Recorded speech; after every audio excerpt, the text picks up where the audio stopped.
Buenas, galera. Bora então falar sobre a industrialização brasileira, especialmente o processo de industrialização brasileira, né? Vamos lembrar aí que isso aqui é uma aula já originada de uma sequência de várias aulas sobre o processo de industrialização mundial. Que a gente já falou sobre a primeira revolução industrial, sobre a segunda, sobre a terceira, sobre a possibilidade de a gente estar vivendo uma quarta revolução industrial, ou a gente está vivenciando uma grande consequência ainda da terceira revolução industrial, como a gente já fez esses questionamentos, né? Falar sobre a evolução do modo de produção, sobre o artesanato, sobre a manufatura, sobre o sistema de produção fordista, o sistema de produção toyotista e assim mais, né? A classificação das indústrias, os fatores locacionais, os fatores, né? Por que as indústrias estão instaladas em determinados locais ou por que elas se mudaram de um lugar para o outro. Então tudo isso é muito fundamental para a gente, foi muito fundamental a gente ter visto isso antes, para a gente chegar a entender então agora o processo da industrialização brasileira, porque a gente tem políticas, né, que fizeram com que indústrias viessem para cá. A gente não teve políticas que fez com que nenhuma indústria viesse para cá. Enfim, vários acontecimentos, né, assim como a gente pode então entender atualmente várias situações, como a gente tem notícias aí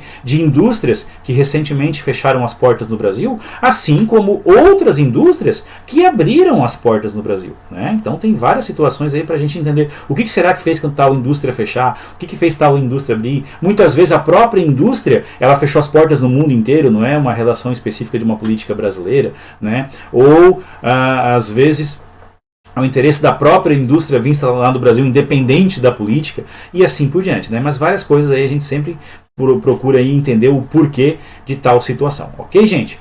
Bom, enfim, como a gente está falando do processo de industrialização brasileira, a gente tem que entender que primeiramente, né, os países ricos, então a gente não está falando basicamente de Brasil, certo, gente?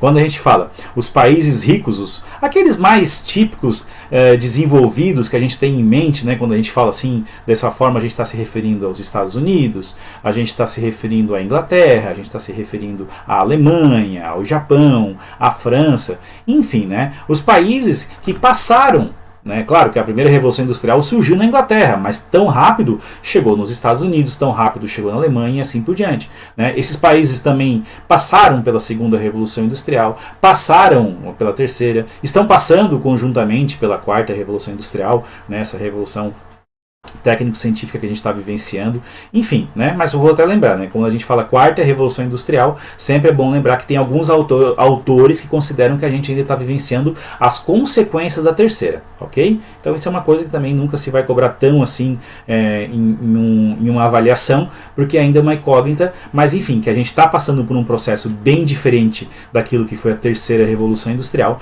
a gente está, beleza? Então quando a gente fala de uma industrialização clássica, desses países que passaram por todos esses processos de revoluções industriais, a gente está se referindo ao Brasil?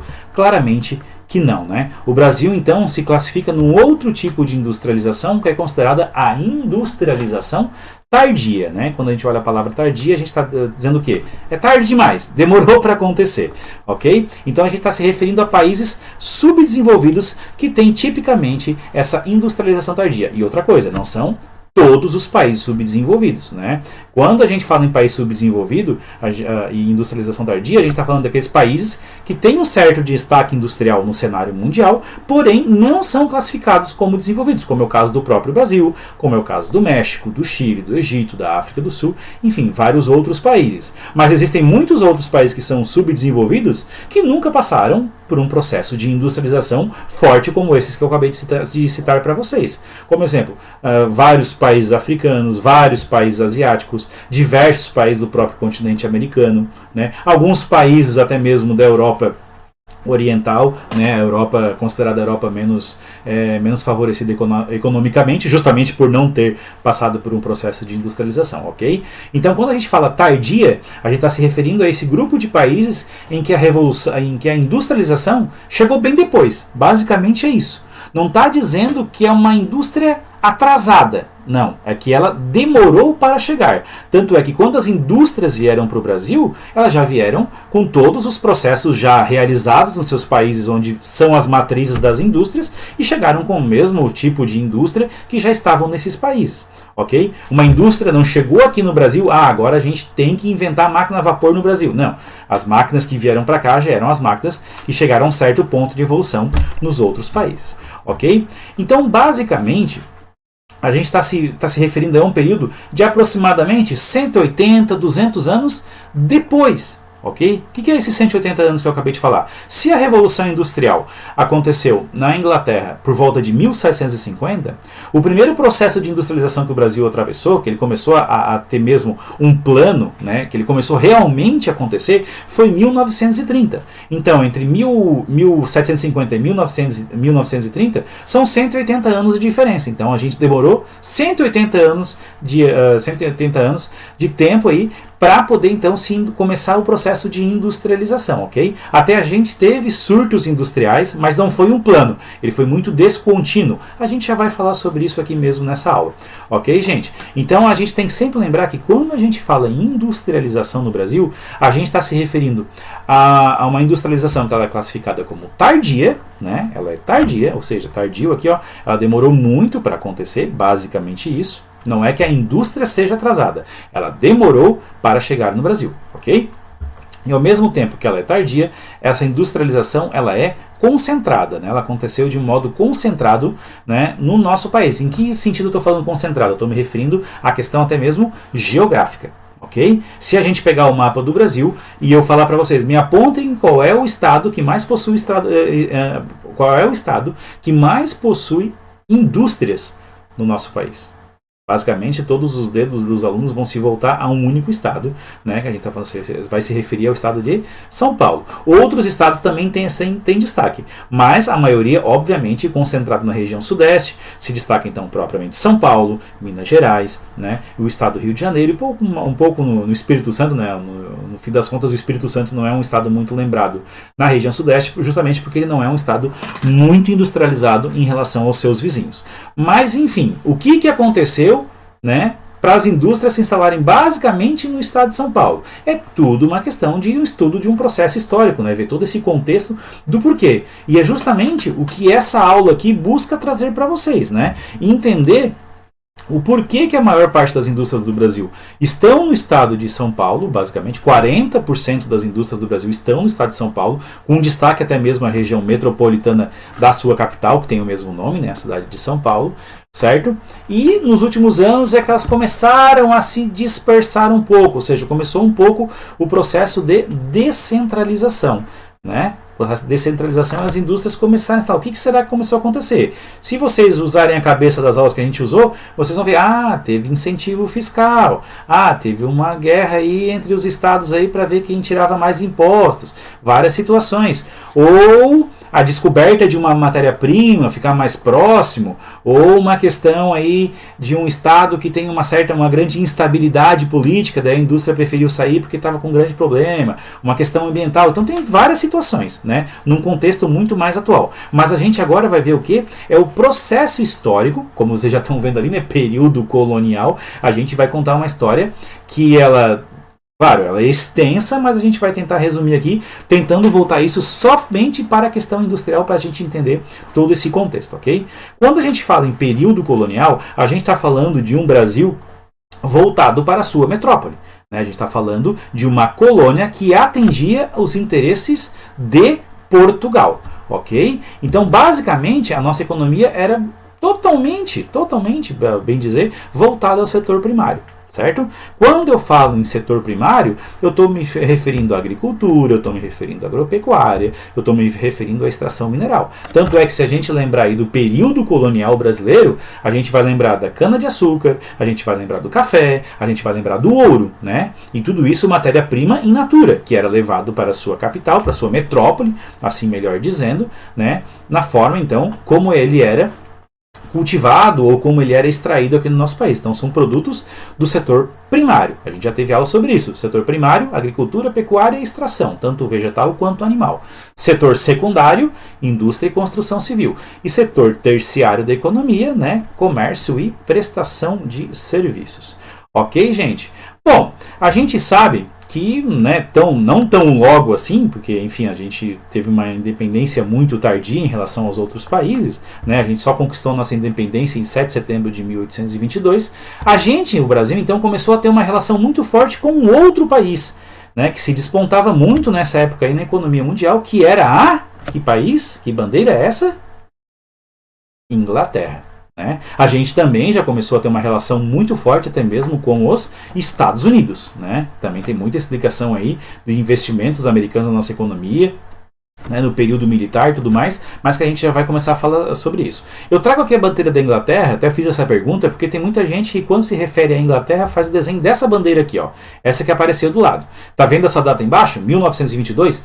Pois é, 1922 é o ano de fundação do Reino Unido, que é essa bandeira. Okay? Essa bandeira é a bandeira do Reino Unido. Muita gente faz uma alusão à Grã-Bretanha. Não é um erro, mas não é muito comum, certo? Por quê? Porque a Grã-Bretanha é o nome da ilha, onde estão 3 países: Escócia, Inglaterra, a própria Inglaterra, né? Escócia, Inglaterra e País de Gales. Mas existe um quarto país que faz parte do Reino Unido, que é a Irlanda do Norte, que fica numa ilhazinha do ladinho da Grã-Bretanha, tá? Então é muito comum, já aproveito mais uma vez aqui, não sei se eu já expliquei isso para vocês, mas é bom sempre lembrar para não esquecer, essa bandeira é a bandeira do Reino Unido. Tanto é que a bandeira do Reino Unido é justamente derivada da junção das bandeiras de vários países, dos 4 países que fazem parte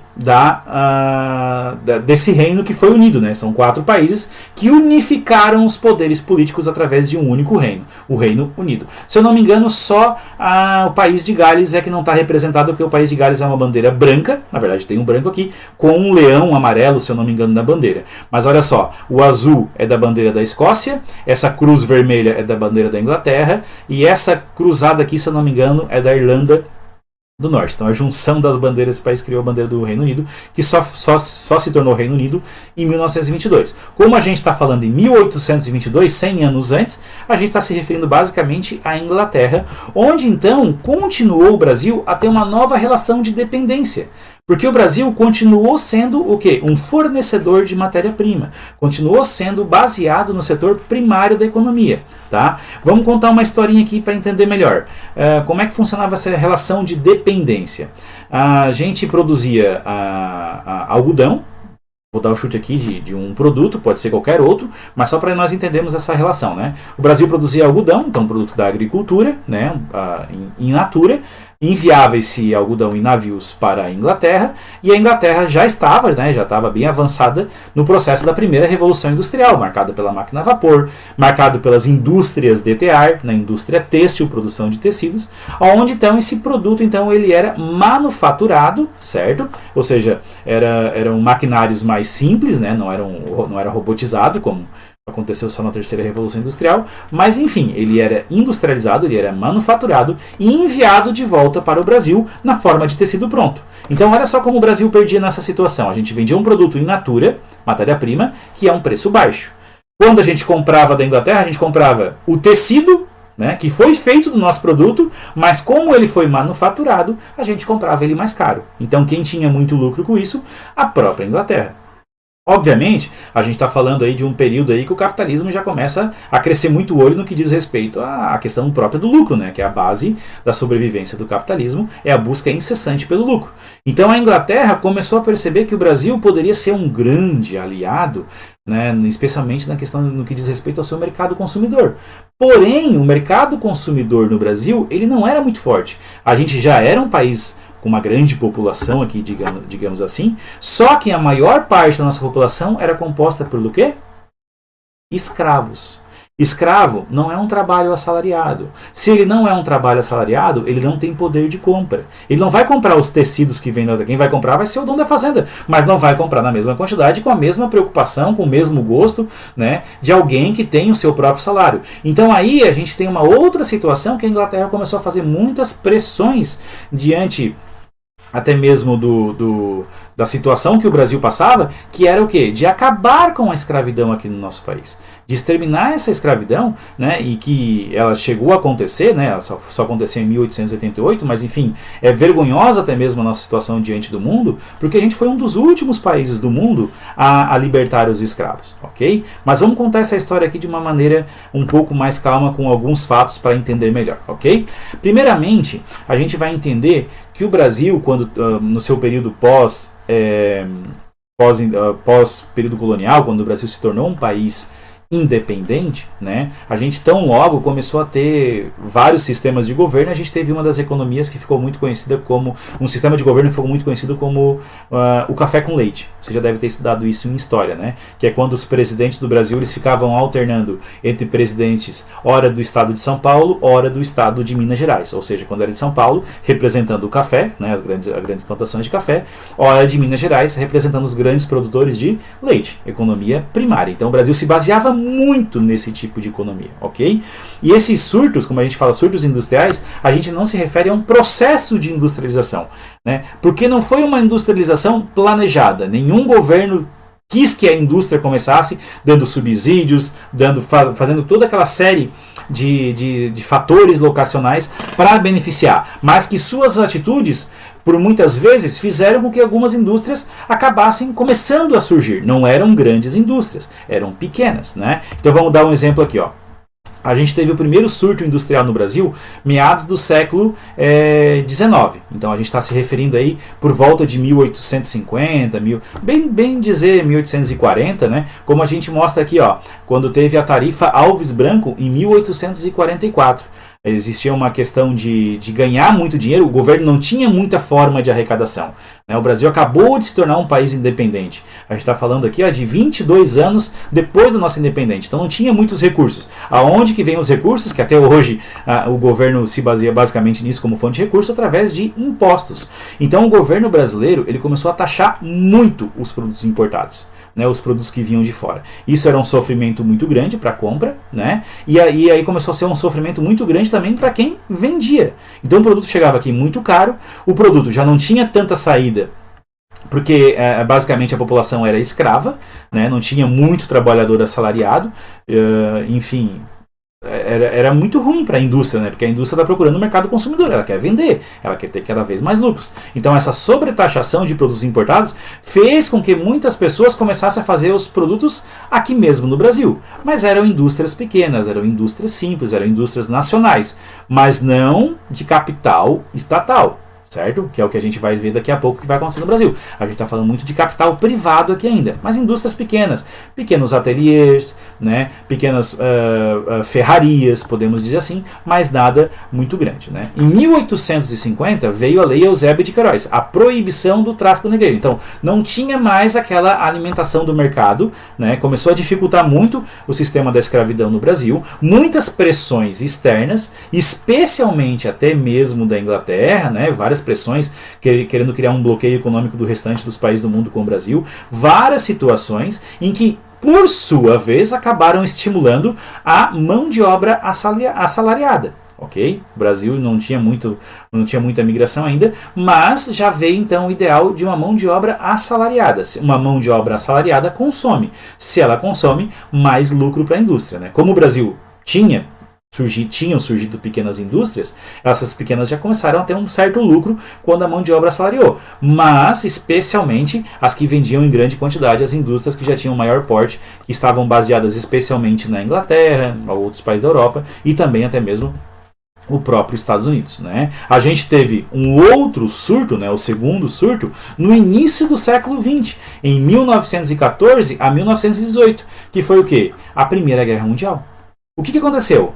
A Inglaterra, né, os países da Europa, que eram grandes fornecedores de produtos industrializados no Brasil, estavam em guerra. Então esses produtos cessaram, não tinham mais como vir porque a indústria de lá estava voltada para a guerra. Então a gente teve que começar de novo né, novamente a tentar produzir, reproduzir aquilo que vinha de fora aqui dentro do nosso próprio país. Então muitas pessoas que já tinham viajado, já tinham certo conhecimento, acabaram assim com seus ideais industriais, né, desenvolvendo outras indústrias, mais indústrias no Brasil, mas nada ainda de grande destaque, como a gente vai ver daqui a pouco. Ok? Em 1929, né, esse sim começa a ser um grande passo para o processo de industrialização começar realmente a acontecer no Brasil. Não é ainda em 1929, mas é uma consequência direta, né, mais específica, da crise internacional que abalou as bolsas, né, onde existia um controle muito grande da bolsa em relação ao preço do café no Brasil. Né, o Brasil ainda... Nessa época, ainda nos dias atuais, é o maior produtor de café do mundo, mas naquela época era fortíssimo, era muito mais forte, era muito mais bem visto no mundo. Né? O café brasileiro tinha uma fama gigantesca aí e era exportado para todos os lugares do mundo. E quando teve a crise da bolsa, o preço do café no Brasil despencou. Claro, quem produzia café, mesmo com a crise no Brasil, ainda guardou muito dinheiro, tinha muitos lucros ainda guardados referente aos anos anteriores. Mas em 1929, a preocupação com o café internacionalmente falando foi muito grande, tá? E aí a gente vai entender então a partir daqui o porquê que a industrialização do Brasil ela é concentrada. A gente já entendeu até agora porque que ela é tardia, né? As políticas, nada dela foram voltadas para a indústria. As políticas, no fim das contas, davam como consequência o surgimento de pequenas indústrias, mas não de um processo de industrialização de fato. Ok? Mas com a crise de 29, né, e especialmente, agora sim, agora se torna um processo, né, através do presidente que vem na sequência de 1929. A gente está falando de quem? De Getúlio Vargas, né, a Era Vargas, que durou de 1930, logo após 1929, a crise internacional, até 1945. Né? A Era Vargas, então, ela vem justamente no pós-período café com leite, ou seja, onde a economia brasileira ela era totalmente voltada ao setor rural. Né? São Paulo, Minas Gerais, e o resto do Brasil era meio que esquecido assim pela política, justamente porque existia uma relação combinada, né, entre São Paulo e Minas Gerais para sempre ficar alternando o governo e sempre beneficiando essa região do Brasil, a região sudeste, né, mais especificadamente esses dois estados. Então, até mesmo a Era Vargas, né, o golpe de 30 é justamente para acabar com essa centralização do poder, ok? E aí assume Getúlio Vargas, e aí vem a Era Vargas, muito importante, aí sim começa um processo de industrialização, porque enfim, a queda da bolsa aconteceu em 1929 e isso foi uma coisa, como eu falei agora há pouco para vocês, que fomentou muito o processo de industrialização. O Brasil tinha um processo muito grande em relação com os Estados Unidos e os Estados Unidos também teve que se voltar mais para o seu problema interno, né, com a geração da própria crise internacional que aconteceu nos Estados Unidos e afetou o mundo inteiro, que o Brasil começou a ter que se preocupar muito mais com ele mesmo do que suas relações internacionais. Então, a partir de agora, os ideais de Vargas é começar a ter uma preocupação mais com o meio urbano, porque as cidades já estavam começando a surgir. Apesar de ainda ter muita economia cafeeira, os produtores, os caras, né, eles se espelhavam muito naquele estilo de vida dos Estados Unidos, no estilo de vida da Inglaterra, onde as pessoas mais ricas, elas não viviam no campo, eles acabam se mudando para as cidades. Tanto é que os grandes centros urbanos brasileiros, né, tipo São Paulo, Rio de Janeiro, são derivados de pessoas que eram donas de grandes proporções de terra, mas que acabavam vivendo na cidade, né, e viviam nessas comunidades. Ok, gente? Bom, inicia-se então agora, a partir da Era Vargas, uma política de industrialização, ou seja, existe um ideal de trazer as indústrias, nem tanto de trazer, mas de se criar indústrias. Essa é a verdade, eu me confundi um pouco, não é tanto de trazer as indústrias. Quando eu falo trazer, é vir de fora para o Brasil. O ideal do Vargas é que as indústrias fossem criadas aqui. Ele tem um ideal totalmente o quê? Nacionalista. Para eu ter indústrias, a gente já falou essa aula anterior, né? Já falou sobre esses fatores locacionais. Eu tenho que promover a criação de todos esses fatores, né? Eu vou, claro, propor a criação de fontes energéticas, né, um melhor fornecimento de matéria-prima, especialização da mão de obra, criar sistema de transporte, mercado, ou seja, é muita coisa ao mesmo tempo. Certo? São investimentos altíssimos, precisa de muito dinheiro para isso. Talvez aqui a Era Vargas ela não foi tão forte quanto um outro governo que a gente vai falar daqui a pouco, Porque a gente não tinha tudo isso. Não dava para desenvolver tudo ao mesmo tempo. Mas algumas coisas, sim. Né? Então, qual foi os passos dados aqui, então, para o processo de industrialização começar a acontecer? Um protecionismo alfandegário. Uma coisa bem comum, né?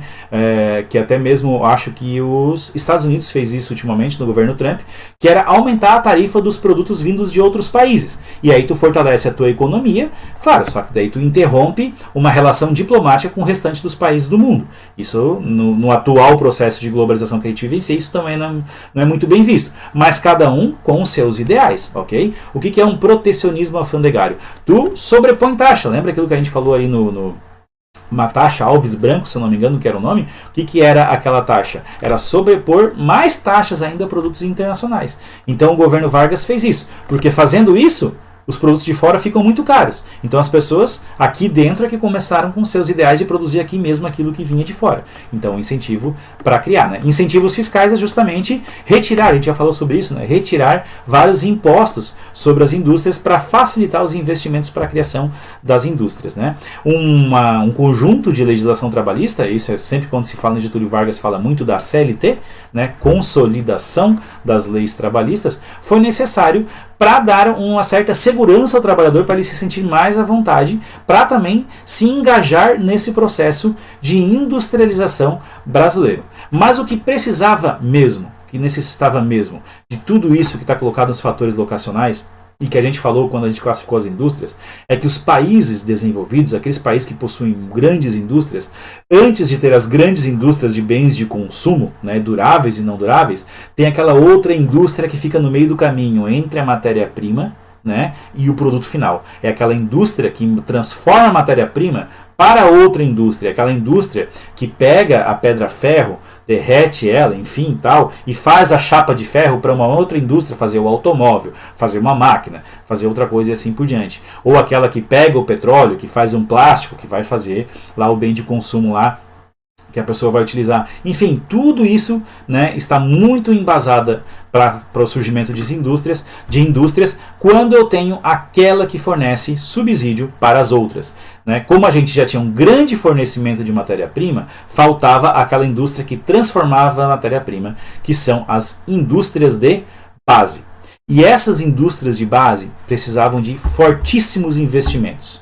E aí, sim, esses fortíssimos investimentos foram feitos pelo próprio governo. Por isso que o nome estatais está aqui, ó. Ou seja, foram empresas criadas pelo próprio governo. Elas foram criadas, e elas eram sustentadas, elas eram subsidiadas, né? E elas eram administradas pelo governo. Né? A gente tem várias empresas aqui conhecidas no Brasil. Eu vou dar o exemplo de algumas delas que foram criadas nessa época, né, sendo que a maior parte delas já foi privatizada, ou seja, não pertence mais ao governo, elas foram vendidas à iniciativa privada.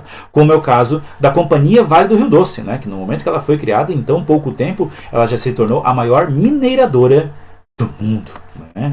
Realmente, no período aí teve vários, não sei se hoje ainda é considerada a maior mineradora do mundo, mas nos anos 90 a Vale do Rio Doce ela foi privatizada, mas na época, né, ela era uma grande indústria de extração mineral, certo? E aí veio a Petrobras. A Petrobras até ela foi criada um pouco depois, ela não foi criada nesse primeiro período do governo Vargas, porque existe um segundo período quando ele foi eleito, né? 1930 é quando deu o golpe, né? E depois teve uma outra época que o Getúlio Vargas assumiu novamente a presidência do Brasil, mas ela ia através do voto, e aí foi quando ele criou a Petrobras. Mas continuou essa política da criação das indústrias de base. Assim como ele criou, nesse primeiro momento do governo dele, a CSN, né, a Companhia Siderúrgica Nacional, ok? Então, olha só, siderúrgica, né, trabalha a matéria-prima para outras indústrias, né? Também teve a criação da Companhia Hidrelétrica do São Francisco, né? Fornecimento de energia. Olha só como a gente está falando aqui de toda essa questão de fatores locacionais, né? Enfim, teve várias indústrias. E até eu vou usar o exemplo de uma outra aqui que tem uma história muito... Quem gosta aí de caminhão e tal, a gente vai falar um pouquinho dessa indústria aqui, que foi a FNM, Muita gente fala FNME, quem gosta de caminhão aí já ouviu falar talvez desse caminhão, o FNME, que FNME significa Fábrica Nacional de Motores, né? Foi criada como uma estatal, foi criada pelo governo Getúlio Vargas. Só que ela não era uma fábrica de caminhões, ela era uma fábrica de motores aeronáuticos, eram usados os motores da Fábrica Nacional de Motores para aviões. Né? Então logo aí, 1945, o governo Getúlio... 1945, isso mesmo, né? O governo Getúlio Vargas não estava mais adiante da presidência, né? Tivemos outros presidentes antes da reeleição dele de forma direta, assim dizendo.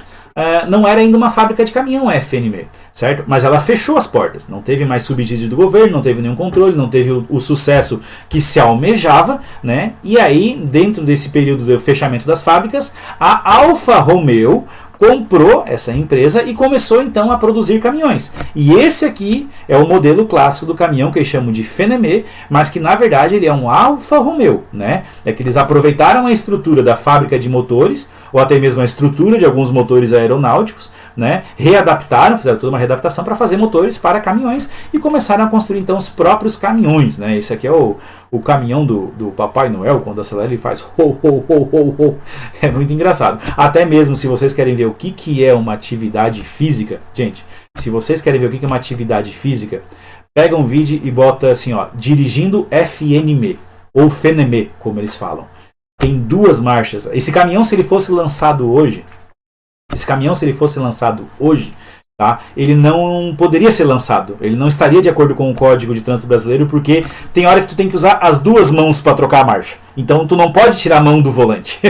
Entendeu? É muito doido. Procura depois no YouTube aí, que é engraçado. Tem uma hora mesmo que o cara troca as 2 marchas mesmo com uma mão só. Mas é bem isso mesmo, né? Enfim, né? Eu até vou usar o exemplo do caminhão já para explicar o próximo slide aí para vocês. Bom? Então, as causas da concentração das indústrias na região sudeste. Então a gente já viu todo esse aparato aí, né, de um processo de industrialização desenvolvido pelo governo Getúlio Vargas. Agora, por que aconteceu na região sudeste? Por causa do café, né, gente? Eu acabei de falar para vocês que a crise do café, apesar de ela ter... a crise internacional de 29, apesar de ela ter acontecido em 29, de ter quebrado a galera do café ainda tinha muito dinheiro, né? Tinha muitos valores guardados com eles. Como o café não estava num preço muito bom, eu vou investir em outra área. Opa, no que eu vou investir? Vou investir no que está acontecendo agora no Brasil. Existe toda uma política, né, de um apoio do governo para a criação de indústrias, né? Ou seja, eu também tenho na região sudeste toda uma infraestrutura. Olha ali o que o mouse está circulando, trilho de trem. Eu tinha uma estrutura de transporte toda voltada para o café, que eu também posso aproveitar essa infraestrutura já na região sudeste, especialmente no estado de Minas Gerais e São Paulo, né, para o transporte daquilo que eu vou produzir pela minha indústria nessa região, certo? Tinha acabado de acontecer a escravidão, então houve a liberação da mão de obra, mas também já estava chegando muita mão de obra da onde? Da Europa, derivado do quê? Da fuga de muitos habitantes relativo aos medos, né, causados pela Primeira e pela Segunda Guerra Mundial. E em destaque até mesmo aqui a questão italiana.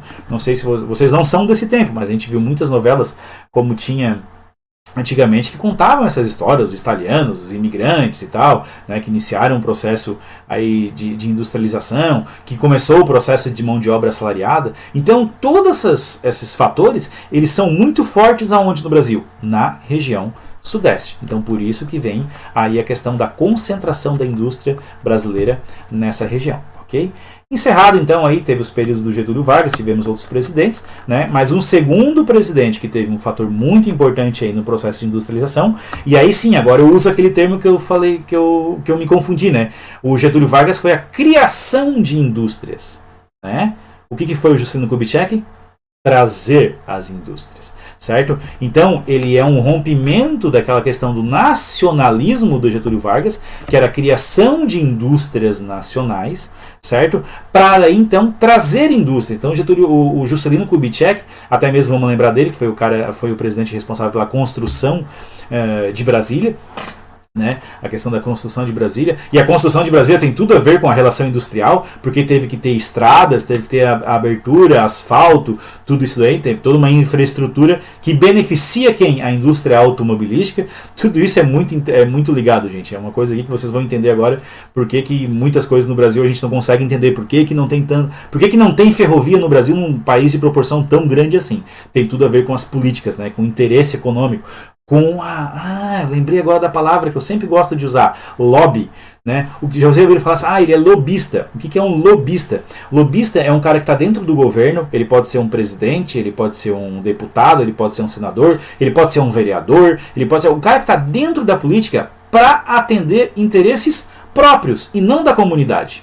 Isso é muito comum, né? Atender o interesse próprio ou de uma empresa que ele representa, ou uma empresa que paga para ele uma propina, um suborno, alguma coisa para ele representar aquela empresa. Certo? Então, para dar um exemplo bem rápido aqui, vamos esquecer um pouquinho de industrialização para entender. Imagina que o Brasil quer investir pesado em saúde. Né? Ninguém mais vai precisar de plano de saúde, vai quebrar as empresas de plano de saúde. O que as empresas de plano de saúde fazem? Vão lá, pagam, subornam o deputado para ele votar contra aquela votação lá, para não investir tanto assim em saúde, para a saúde ainda continuar meio deficiente no Brasil, para muitas pessoas continuarem pagando o plano de saúde, que são as empresas que ele representa. Entendeu? Mas enfim, voltando aqui à aula, agora vocês vão entender melhor o que eu estou querendo dizer com isso. Então, o Juscelino Kubitschek, ele acabou com aquela ideia nacionalista. Então, as indústrias não precisam surgir aqui no Brasil. Não interessa. O que interessa é que a gente tem indústrias. Que se elas tiverem que vir de fora, que venham de fora. A gente vai facilitar que essas indústrias venham de fora. Então, começou então um processo de internacionalização. Certo? Aquele FNM não é mais o FNM, não é mais uma fábrica nacional de motores. Agora é uma indústria de caminhões da Suécia, a Scania. Né? Estou dando só um exemplo aqui, mas tu pode colocar isso aqui para diversas outras marcas que começou a surgir uma concorrência muito grande. E aí agora vocês vão entender essa questão da tardia, que isso muitas vezes pode ter dificultado um pouco as indústrias nacionais brasileiras. Ok? O FNM, apesar de a Alfa Romeo ter assumido, ele não tinha concorrência, então não tinha porque ter um caminhão muito desenvolvido. Quando a Scania chegou aqui, claro, a gente está falando de uma Scania lá dos anos 60, os anos 70, os primeiros caminhões Scania que tinham esse formato aqui. Mesmo parecendo antigo, esse caminhão ele era muito mais evoluído do que esse. Ainda mais se vocês voltarem e ver o vídeo do cara dirigindo esse caminhão vermelho aqui. Tá? Esse caminhão, eu estou apontando aqui, até esqueci que eu estou dando aula no Chrome Key aqui, mas eu vou apontar com o mouse lá, né? A diferença era brutal entre esses dois caminhões, né? Esse aqui é o 111S, tem gente que chama de 1115, mas tá errado. O 15 não é um 15, é o 1 e o S, quer dizer que é 111S. Tá? Não é 1115, porque essa é a numeração usada por caminhões Mercedes, né? Os dois números. Quando é 11, quer dizer que é 11 toneladas, que ele foi feito para carregar 11 toneladas. E o 15 quer dizer que ele tem 150 cavalos. Muita gente não sabia disso, né? Mas é isso, né? O que é um 1113? Ele tem 11 toneladas, né? E ele foi feito para carregar... Ele foi feito para carregar 11 toneladas e tem 130 cavalos. Mais um conhecimento aqui. Não tem muito a ver com geografia, mas é um conhecimento, certo? Mas enfim, quando começou a surgir os caminhões, as indústrias que vieram de fora criou uma certa concorrência. Essa empresa aqui quebrou. Né? O produto não tinha tanta qualidade quanto o seu concorrente. Então, essa internacionalização também teve como consequência o fechamento de várias pequenas indústrias que tinham surgido no Brasil até então. Vem a indústria de fora, essas indústrias que vêm de fora já passaram por vários processos, já tem um histórico muito grande, já tem uma concorrência entre elas. Tudo isso provocou uma evolução no seu produto, que quando esse produto chega aqui no Brasil, ele já concorre, né, num nível de desigualdade muito grande com o produto que é feito aqui, ou seja, o produto que vem de fora ele vem muito mais aquém daquele produto que era aqui. Então muitas empresas brasileiras acabam fechando, né? Então olha só, esse foi um período do milagre aí de muitas indústrias, não é um milagre econômico ainda que a gente vai falar disso, né? De várias indústrias automobilísticas se instalarem no Brasil, né? Aí foi um período muito forte onde a Volkswagen, a Ford, a Chevrolet e a Fiat vieram se instalar no Brasil, mais ou menos nessa década aí. Ok? Tanto é que hoje até mesmo a Ford fechou suas unidades Fabris no Brasil, né? Não tem mais nenhuma fábrica no Brasil da Ford aberta, né? Todas elas fechadas, só tem em outros lugares do mundo.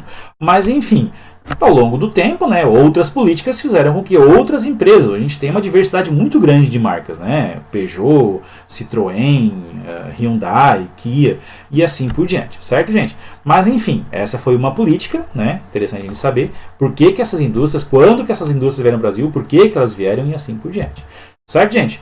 Então vamos lembrar até mesmo do governo Getúlio Vargas, que ele também investiu fortemente em infraestrutura, mas olha só que interessante, a infraestrutura, o investimento de infraestrutura do Getúlio Vargas era para a criação da indústria. O investimento em infraestrutura do Juscelino Kubitschek era para ser uma consequência das indústrias que viriam para cá. Então, vamos dar um exemplo. Se ele atraiu várias indústrias de automóveis, o que ele tinha que fazer? Estrada. Entendeu? Certo? Se ele queria que as indústrias de material elétrico, de eletrodomésticos viessem para cá, o que tinha no Brasil? Tinha que ter no Brasil fornecimento de energia elétrica. Então ele tinha que subsidiar, né, subsidiar toda aquela base que aquela indústria que viesse instalar aqui no Brasil deveria ter aqui para beneficiar a instalação dela. Né? E aí em cima de toda essa política que ele criou de processo de industrialização, foi aonde surgiu o termo, né, fazer o Brasil crescer 50 anos em 5. Mas olha que doido, né? O lado social foi meio esquecido. Foi esquecida as ferrovias. Por quê? Porque como ele queria atender o capital automobilístico, o capital ferroviário foi abandonado. Né? Então por isso, nessa época aqui, é que o Brasil deixou de investir em ferrovia. E olha que erro gravíssimo, né? Hoje a gente paga muito caro o sistema de transporte no Brasil, porque tudo é feito por sistema rodoviário, que é muito mais caro do que transportar por trem. Né? Um trem consegue transportar sozinho a carga de 300, 400 carretas, gastando muito menos combustível, menos risco, menos acidente, menos trânsito, menos tudo, mais rapidez, certo? A gente acaba pagando muito caro e pagando por um tempo muito alto também no transporte no Brasil, por esse erro da economia, né? Nesse erro administrativo, claro. Aí vem a ideia do lobista, né? Trabalhando dentro do governo para atender o interesse, nessa época aqui, das indústrias automobilísticas, né? E aí, como se tinha uma preocupação muito grande desse crescimento econômico, né? Não teve muito investimento em saúde, não teve muito investimento em educação, não teve investimento em vários outros aí, ramos aí do governo, né? Não teve tanto, aí penou, né? Parece que é bom por um lado, mas acaba esquecendo o outro. Mas enfim, gente, a gente tem que contar a história para vocês entenderem, ok? Depois do Juscelino Kubitschek, a gente teve dois presidentes aí, né? O Jânio Quadros e o João Goulart, né? Um deles até mesmo ele desistiu do cargo e o outro foi tomado o golpe, né? Quando a gente teve o golpe militar de 1964. O Brasil começou a viver uma instabilidade política muito grande, porque tinha a questão da, como se fala muito nas aulas de história, da ameaça comunista, toda aquela situação que fez com que as indústrias não continuassem vindo para o Brasil. Assumiu um novo governo, o João Goulart, o Jânio Quadros, aliás, na sua sequência o João Goulart, e essa instabilidade política, como a gente já estudou em fatores locacionais, dificultou a vinda de novas indústrias. Então o Brasil começou a estagnar, o Brasil começou a não ter mais aquele crescimento que tinha com o Getúlio Vargas. E tudo isso, né, essa descontinuidade no ritmo do crescimento do nosso país, fez então com que o Brasil passasse pelo processo da era militar, onde a gente teve o golpe, né? E aí esse novo governo militar, né, uma das suas promessas, então, era voltar ou ainda aumentar ainda mais esse crescimento. Então, a ideia do governo militar era criar condições para a retomada do crescimento econômico. Né? O Brasil precisava voltar a crescer, só que várias políticas dificultaram um pouco isso. A gente tem várias situações aí do que aconteceu na economia brasileira para ter esse crescimento econômico. Um deles foi o arroxo salarial, controlar a inflação, porque a inflação no Brasil começou a ser muito alta no início do governo militar, e uma das ideias era fazer o arroxo salarial. O que é o arroxo salarial? Os empregados, né, o chão de fábrica, como se diz, os empregados mais básicos das indústrias, não tinham mais aumentos de salário. O governo congelou o aumento de salário deles, eles não tinham mais. Ou seja, o poder de compra deles diminuiu. Se o poder de compra deles diminui, eles não compram tanto. Se não compra tanto, o preço dos produtos diminui ou se estabiliza, não tem inflação. Ah, mas isso não é ruim para o Brasil? Na verdade é ruim em vários sentidos. Né? Aqui a ideia principal era controlar a inflação. Os grandes, quem tinham grandes salários, as pessoas maiores, continuaram tendo altos salários. Ou seja, se quem era pobre não teve mais aumento de salário e quem era rico continuou ganhando e até mesmo ganhando mais ainda, a disparidade socioeconômica cresceu ainda mais nesse período. certo? Então aconteceu esse arroxo salarial justamente até porque o governo começou a ter que arranjar formas de ter dinheiro para dar mais subsídio ainda para as indústrias virem para o Brasil, né? Então terem mais incentivos fiscais, né? As empresas pequenas, então nesse período, muitas delas também tiveram que fechar as portas, porque o governo estava muito mais preocupado, de novo, com aquela política de chamar empresas de fora do Brasil para cá, né? As multinacionais. Até nesse tempo foi o tempo que foi criado o Fundo de Garantia por Tempo de Serviço, o FGTS, onde o governo ainda recolhia. Então vê essa situação, né? É uma discussão ainda que é bem atual, apesar de ter começado o FGTS lá na época do governo militar, essa é uma discussão também bem atual, se o FGTS ele não deve ser liberado para o empregado o tempo todo. O que é o FGTS? Basicamente, eu não lembro se é 8%, mas 8%, eu vou chutar esse valor, mas eu acho que é esse, tá? 8% do salário do empregado o governo retém, certo? 8%. Então, se a pessoa ganha R$1.000, né?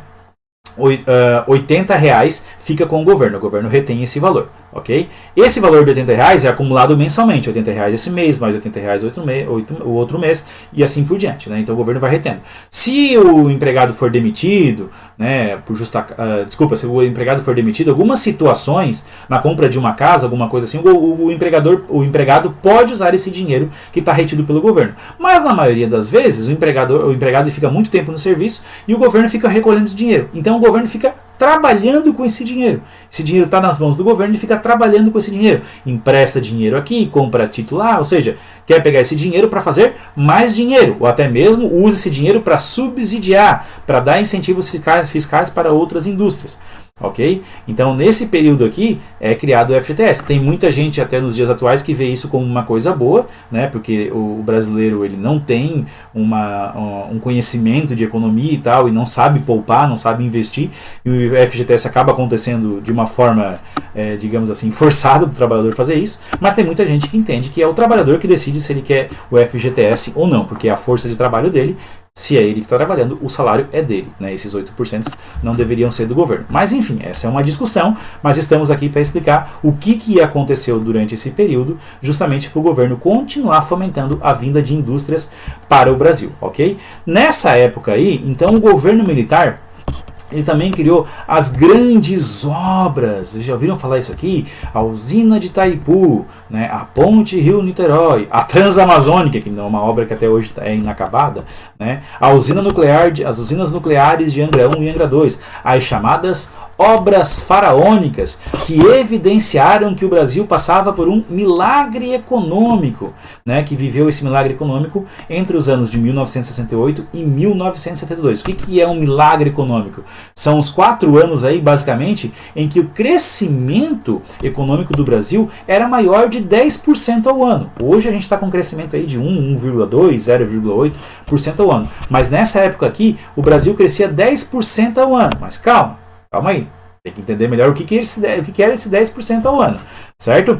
Principalmente porque a gente era financiado pelos Estados Unidos. A gente era um grande parceiro americano, então a gente tinha muita facilidade de pegar dinheiro emprestado com os Estados Unidos. Por que a gente tinha facilidade? Porque nessa época aqui, 1968, 1972, estava acontecendo a Guerra Fria. Então existia uma certa ameaça dentro do Brasil se tornar um país comunista, e jamais que os Estados Unidos iria aceitar esse tipo de situação. Então, para afastar de qualquer modo esse perigo do Brasil se tornar comunista, imagina, o 5º maior país do mundo ser comunista, os Estados Unidos jamais. E no meu continente, nos Estados Unidos, no meu continente tem um país comunista do tamanho do Brasil de forma alguma. Então a aproximação foi muito grande, existe uma facilitação muito grande do Brasil pegar dinheiro emprestado. Para que foi usado esse dinheiro emprestado? Obras faraônicas. Entenderam? É a mesma coisa o professor Kleber ir lá e dar um jeito de comprar uma Ferrari. Não tem condições para isso, ninguém vai aprovar meu crédito, mas digamos que eu chego lá e compro uma Ferrari e vou dizer: nossa, o Kleber tá rico, o Kleber é muito rico, ele ganhou muito dinheiro, não sei o quê. Mas ninguém sabe. Eu não paguei nenhuma parcela da Ferrari ainda. Foi mais ou menos o que se fala, né, o que se diz quando se refere ao milagre econômico. Ou seja, não é um milagre. O lucro não é um lucro brasileiro que fez com que a gente construísse Itaipu, que fez com que a gente construísse essas obras faraônicas. Foi dinheiro emprestado, certo? E aí tem que pagar, certo? E aí eu tenho que pagar, uma hora o boleto vem, né? E às vezes acumula 2 folhinhas de boleto, 3 folhinhas de boleto, o boleto começa a crescer e começa a vir juros, aí é que quebra. Né? E foi o que aconteceu, né? Porque em 1973 e 1979, foram 2 anos, né? Em 73 aconteceu a primeira crise do petróleo mundial, certo? A gente era muito dependente de petróleo para o desenvolvimento. Aliás, os países do mundo eram muito dependentes do petróleo. Em 1973 veio a primeira crise. Os Estados Unidos enfrentou essa crise também. Então não tinha mais dinheiro para emprestar para o Brasil. Os Estados Unidos, ao invés de prestar em dinheiro para o Brasil, e a Guerra Fria já não estava tão forte assim, digamos, né? O que os Estados Unidos fez? Agora vocês têm que devolver o dinheiro. Agora vocês têm que pagar. Certo? Eu empresta. Uma hora eu vou cobrar. E aí quando veio essa crise do petróleo, né? Especialmente, aí sim, a de 79, ela foi mais forte ainda, né? E foi nesse intermédio aí da crise de 73 e 79 que o Brasil criou o programa pró-álcool, né? Um substituto aí ao derivado do petróleo, a gasolina.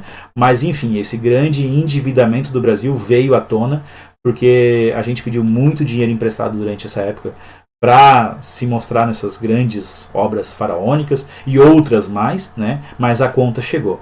E aí não teve mais como manter esse sistema e o Brasil começou a quebrar, né? Então, posteriormente a esse período, os anos 80 foi chamado de década perdida. Tudo isso que eu estou falando agora provavelmente você já deve ter visto na aula de história, mas sempre dando enfoque à questão industrial. Então o Brasil, na década de 80, um baixíssimo crescimento econômico, né? Períodos de altíssima inflação, né? Instabilidade política, porque a gente está falando aí do final do regime militar, né? Não é, a gente está falando uma década perdida no que diz respeito às questões econômicas, mas foi um ano muito forte no que diz respeito à união da população, né? As manifestações pró-diretas, né? Para a questão do voto, da eleição, da democracia em si, o fim do governo militar e tudo mais, né? Dentro da música, dentro da arte também, os anos 80 é muito forte, ok? Mas a gente está falando de década perdida no que diz respeito às questões econômicas. Nos anos 90, a gente teve aí o governo do Fernando Collor, Itamar Franco, quando veio o Plano Real,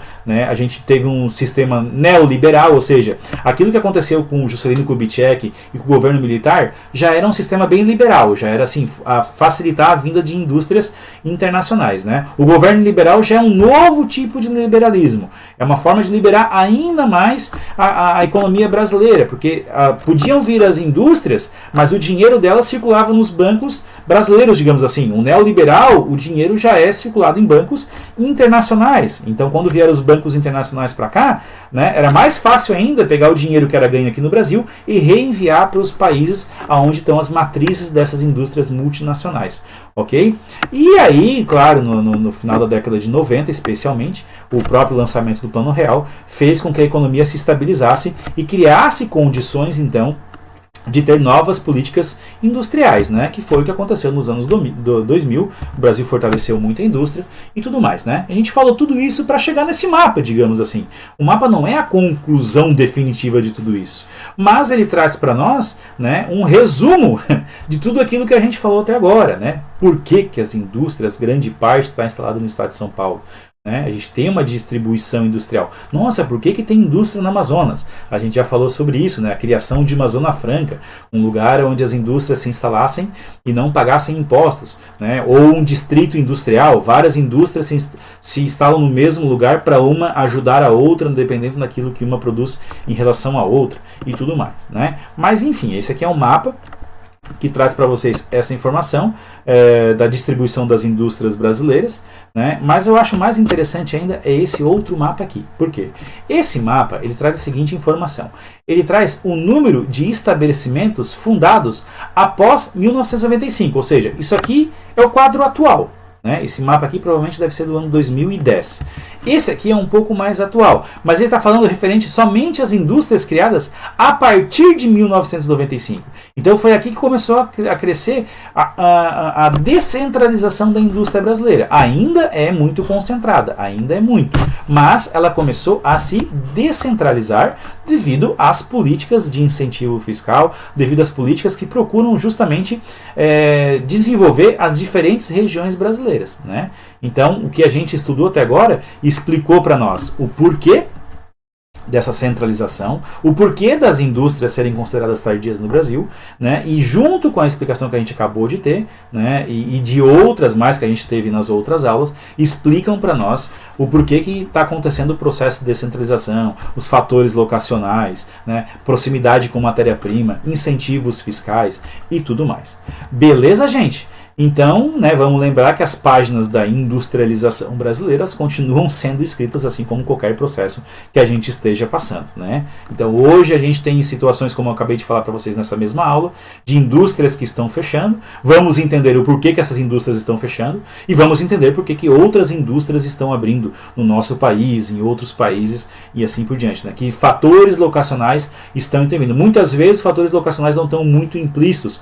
Pode ser um próprio erro de marketing da empresa, pode ser um próprio produto que não vende mais, que não tem a mesma saída que tinha em uma determinada época, né? Eu vejo isso muito referente até à própria Ford, né? Vários veículos ficaram, digamos assim, não tinham mais tanto mercado quanto os seus concorrentes, então não valia mais a pena continuar produzindo aqui. Eu vou continuar vendendo, por exemplo, tal veículo, porque esse veículo, a produção dele na Argentina é muito forte e eu posso vender ele no Brasil sem problema algum por causa do Mercosul. Várias situações, várias explicações, né? Sempre a gente tem que buscar aí o porquê disso, o porquê daquilo. Não é uma discussão sempre de Facebook com 2, 3 linhas que uma pessoa responde, que ele vai te explicar tudo o porquê que aquilo aconteceu. Como eu vejo as pessoas uma retrucando a outra quando tem esse conflito de novo, direita, esquerda, essa coisa toda, né? Vamos ter bom senso e simplesmente estudar e aí procurar, né, na história, no contexto, né, na ciência, enfim, todas as explicações de tudo. Certo, gente? É isso aí então. Um abraço para vocês. Valeu.